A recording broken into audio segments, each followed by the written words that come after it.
El desierto parecía arder, no por el sol, sino por algo más profundo, una verdad oculta durante siglos, enterrada en las arenas del tiempo. Un monje etíope caminaba entre ruinas antiguas, con un pergamino en las manos. Su rostro estaba cubierto de polvo, y sus ojos, firmes, reflejaban algo que desafiaba todo lo que el mundo creía sobre el cielo y el infierno.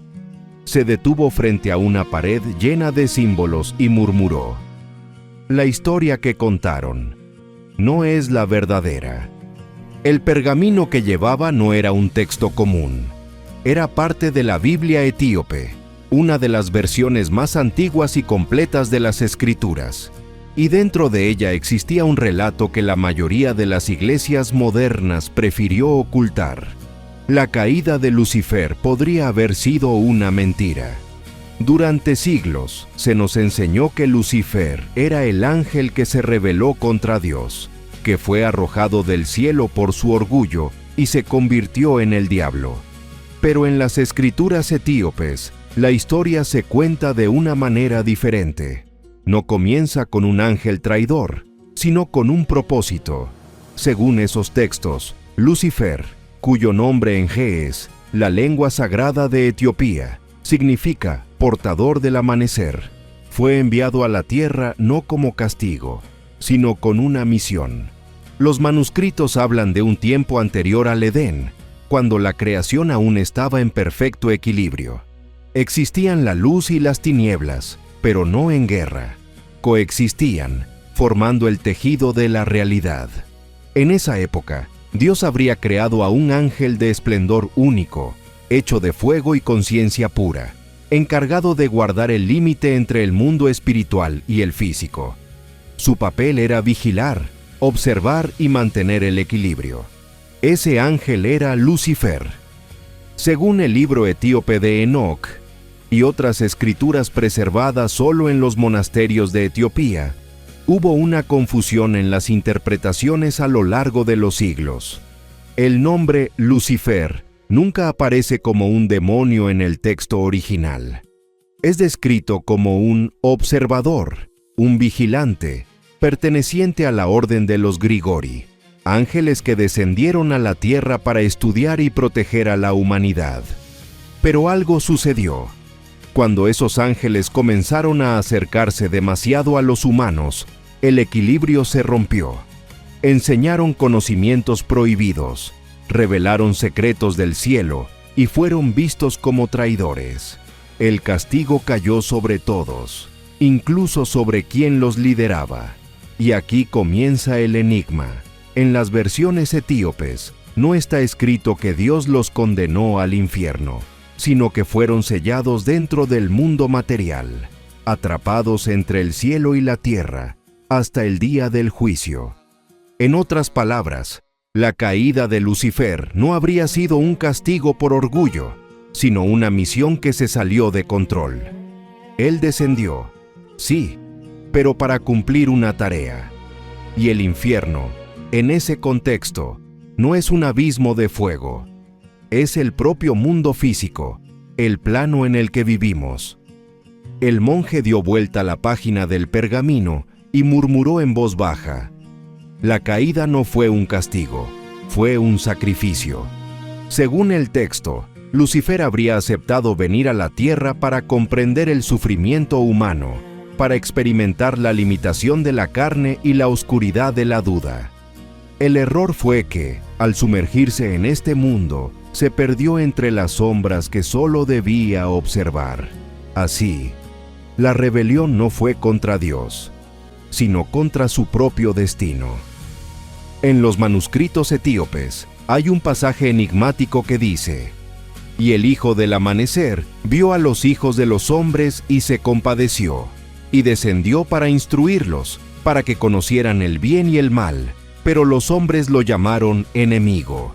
Esa frase lo cambia todo, porque si es verdadera, el mito de la caída de Lucifer no trata sobre orgullo, sino sobre malentendidos, sobre compasión que se convirtió en condena. A partir de ahí, el texto etíope describe algo aún más inquietante. el mismo Jesús habría mencionado ese acontecimiento, no como una rebelión, sino como una transición necesaria.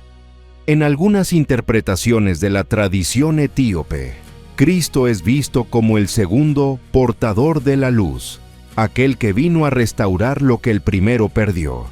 Es decir, Jesús sería la continuación del plan iniciado por Lucifer, pero ahora en forma humana, para redimir la parte divina caída dentro de cada ser. Eso explica por qué, en el libro de Isaías, el término Lucifer aparece solo una vez, y ni siquiera se refiere a un ángel. Era un título simbólico, usado para describir la caída de un rey terrenal, alguien que creía poder igualarse a Dios. Con el paso de los siglos, las traducciones latinas y griegas distorsionaron el sentido original, y el nombre terminó siendo atribuido al enemigo celestial. La Biblia etíope, sin embargo, mantuvo distinciones claras entre el ángel portador de la luz y el adversario. En sus textos, el diablo es una entidad diferente, llamada Satanás, cuyo papel es el de acusador, no el mismo ser que descendió por compasión. Esa diferencia lo cambia todo. Mientras el cristianismo occidental construyó su teología sobre la guerra entre Dios y el diablo, la tradición etíope preservó la idea de que la luz y las tinieblas forman parte de un mismo propósito, y que el mal, en el fondo, no es más que una forma distorsionada del bien que olvidó su origen. Los monjes dicen que esta visión fue censurada porque debilitaba el poder de las instituciones. Si la caída fue un error de traducción, entonces el propio concepto del diablo como enemigo absoluto sería una invención posterior, una herramienta de control. Imagina el impacto de eso. Todo lo que aprendimos sobre la guerra celestial podría ser solo una alegoría mal comprendida. Y el verdadero Lucifer nunca se rebeló, se sacrificó. Las escrituras etíopes también hablan de lo que ocurrió después. Dicen que, tras descender, él lloró. Sus lágrimas se mezclaron con el polvo y crearon el primer metal, el oro, símbolo de la luz aprisionada dentro de la materia. Por eso, en muchas tradiciones antiguas, el oro era considerado sagrado, la luz de Dios atrapada en la tierra. Y hay una profecía, raramente mencionada, que afirma que, al final de los tiempos, el portador de la luz será liberado, y el cielo y la tierra volverán a ser un solo reino.